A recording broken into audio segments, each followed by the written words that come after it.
Hey y'all, it's Angela. Very glad to have you here for another book recommendations video. In February, like a lot of people, I really get in the mood to read books about love. So today I have 18 book recommendations for you, all covering different types of love, and hopefully you'll find the perfect book to keep you company in the month of February.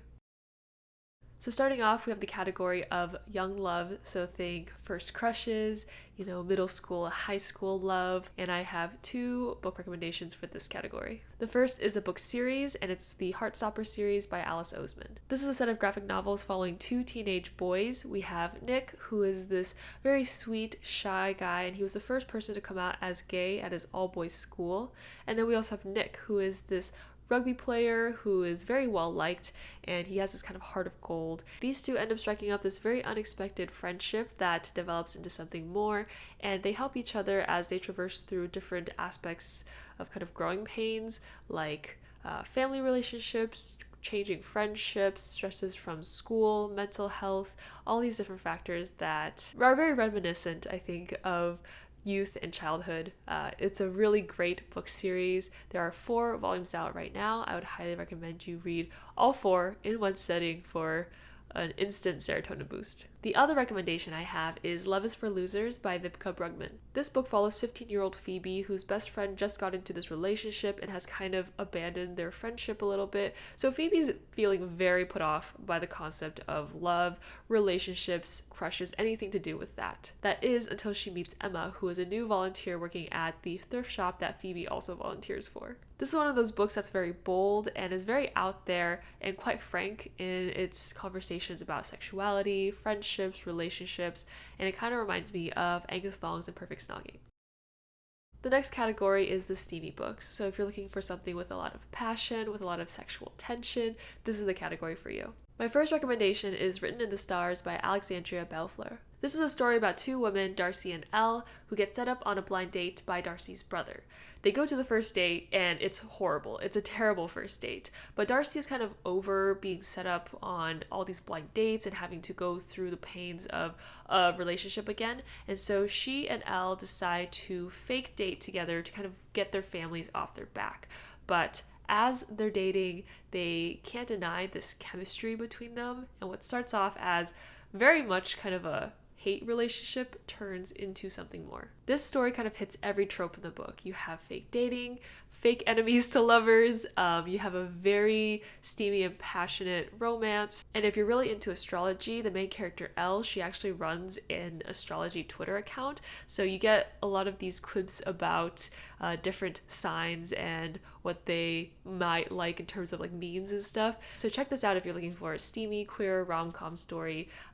Has to do with astrology. Who wouldn't love that? The next recommendation is one of my favorite series that I read last year, and it's the Brown Sisters trilogy. So we have Get a Life, Chloe Brown, Take a Hint, Danny Brown, and Act Your Age, Eve Brown. Each book follows one of the Brown sisters. They can all be read as standalones, and they're all filled with great character development, great relationship and romance and conversation development, very, very steamy scenes, and just a great time. I loved all 3 of these books. I think if I had to rank them, would probably be Eve Brown, Chloe Brown, then Danny Brown, but all 3 are fantastic. I'll do kind of a quick synopsis for each. So in Get a Life, Chloe Brown, we follow Chloe Brown, who is chronically ill, and she has this bucket list of things she wants to do, and she recruits her landlord, Red, to help her accomplish all of these things. In Take a Hint, Danny Brown is rescued by security guard and her friend Zephyr from this fake fire drill, and a video of them goes viral. So they pretend to fake date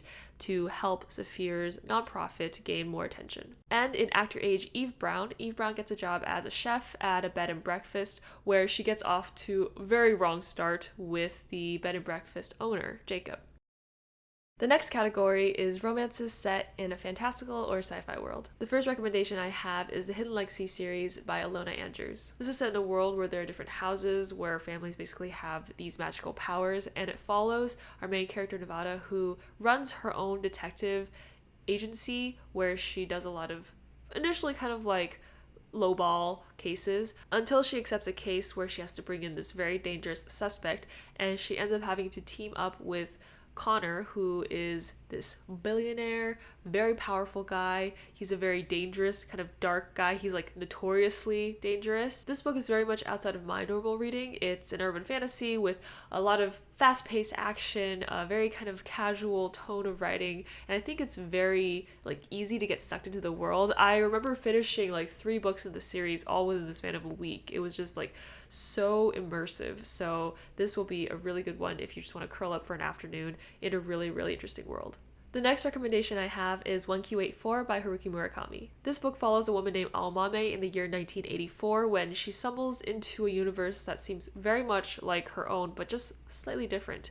And so she calls this timeline 1Q84, and this whole story is kind of a past present kind of dual retelling of her history and also the history of her love interest. This isn't a romance book, so I don't really want to sell it as such. It's a book about love in the most like theoretical kind of fluffy idea sense. It's a book about the enduring power of love, and it's truly an epic just because of how long it is. This is probably one of the longest books I've ever personally read, but it was so impactful and so unlike anything else I'd ever read before, so I would definitely recommend you give this a try. It's got kind of sci-fi, magical realism, and this kind of contemporary feeling, so a good mix of the 3.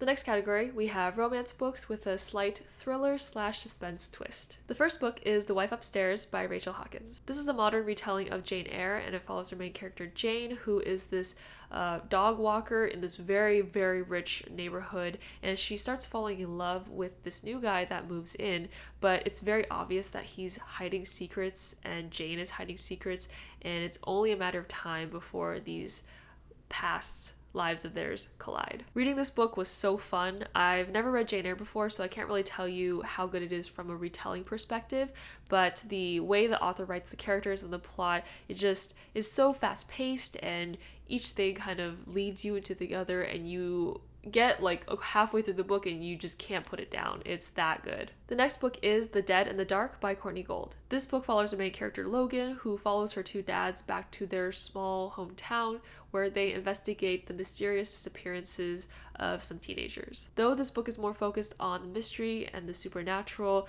it does feature this relationship between Logan and this girl named Ashley as they kind of start off as very standoffish strangers, and it develops into something more as they kind of have to work together to solve the disappearances of these teenagers. And the final recommendation in this category is Luminous Dead by Caitlin Starling. This book follows a woman named Gyre who takes this very lucrative position to dive into caves for what she thinks are mineral deposits, and she has a suit and a handler who controls all the different functions on her suit to keep her safe. However, once she starts getting into the job, she realizes that her handler has a lot more control than she's letting on, and also has secrets that she's not telling Gyre. And so it becomes this very tense and suspenseful adventure where Gyre doesn't know who to trust. This book kind of sits on that line between thriller and horror, and the whole time I was listening to the audiobook, I was just like on the edge of my seat. I was looking behind my shoulder. It was so creepy, so good. It gave me the chills, and it does have somewhat of a romantic relationship. It's in there, kind of, weaved among the scary parts. But if you want a good scare, this is the book I recommend. Shifting gears now, this next category focuses more on books that are about self-love. The first recommendation I have is The Black Flamingo by Dean Atta. This book follows a teenager named Michael. He's mixed race and gay, and those 2 parts of his identity are always something that he's had struggles with.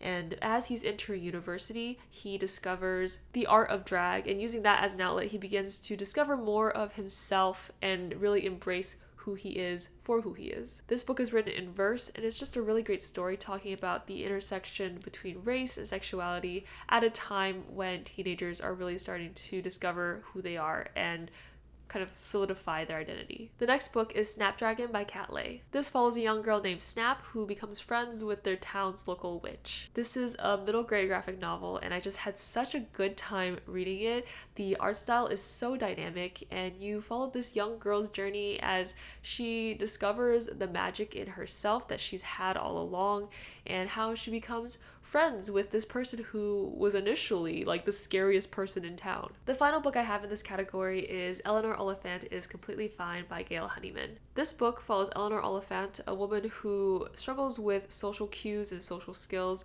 and as a result is kind of isolated from her peers and from other people in her lives. That is until the IT guy at her work kind of unexpectedly becomes her friend and helps her discover the value of living her life. This book is the definition of heartwarming and funny, and I think by the end you'll really get to like Eleanor for who she is. She's such an interesting person, and since we're hearing directly from her thoughts, you get to see her kind of journey of, self-discovery and self-love and just learning to accept who she is.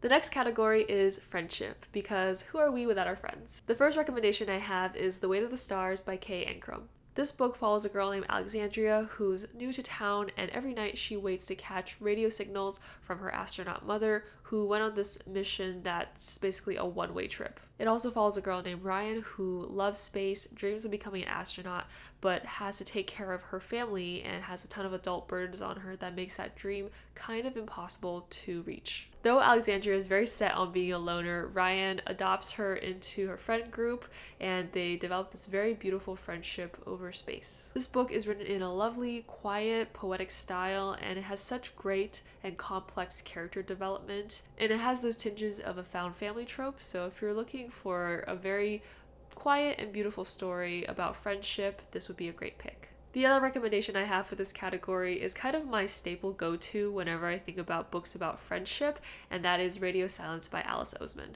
This book follows Frances, who makes fan art for her favorite podcast, and one day when the podcast creator notices her and asks her to create official art for the podcast, she and the podcast creator develop this very beautiful friendship. This was my first YA book that I read that was primarily focused on friendship and how that can change when you're growing up, and so I think this is a really significant book to read that will probably make you feel just a lot of emotions. I know I did. And the final category I have is books about love and family. The first book I have is a recommendation that I give to all my friends that just is the first book I think of off the top of my head whenever they ask for a good book, and it is Pachinko by Min Jin Lee. This is a generational family drama set in the 1900s in Korea, and it follows this family through the Japanese occupation of Korea, through all their children, grandchildren, grand-grandchildren's lives from so many different perspectives.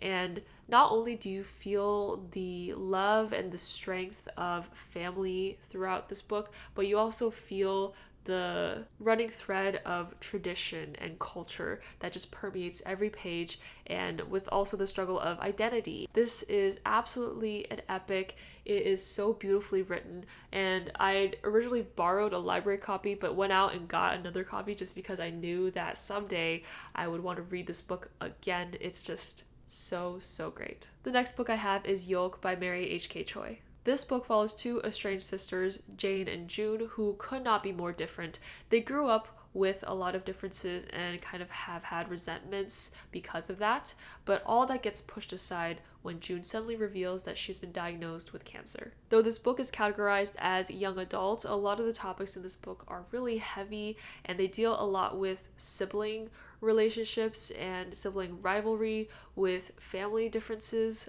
They deal with eating disorders, self-identity, mental health, all these different topics that these two both have to navigate through in their own way. And it was a really powerful, impactful story, very different from a lot of other things that I've read from the author. So I would give this a try if you want to read a really powerful story about siblings and family. And the final book I have is House of Hollow by Crystal Sutherland. This book follows Iris Hollow and the Hollow sisters, who, when they were very young children, disappeared and then suddenly reappeared very different. So this part of their lives has been something that Iris has never been able to remember, but when her oldest sister suddenly disappears, she and her sisters have to kind of confront what has happened to them so many years before. This book is definitely fantastical, very magical, and it focuses on the lengths that families will go to protect their own. This book is extremely beautifully written, and it has almost that like pretty horror, so like think Rotting Flowers type of setting. So if you want to explore siblings in a very beautiful, magical world, this would be the book for you. And those were all the recommendations that I had. Super long list, but hopefully there's something in there for you to check out and pick up as your next read. If you'd like to see more book content from me, I would love to be friends on Instagram, Goodreads, and Storygraph. They're all linked in the description down below, as well as the trigger warnings document that I have where it lists all the possible content and trigger warnings for the books that I mentioned in today's video. Thanks for watching, and I will see you all next time.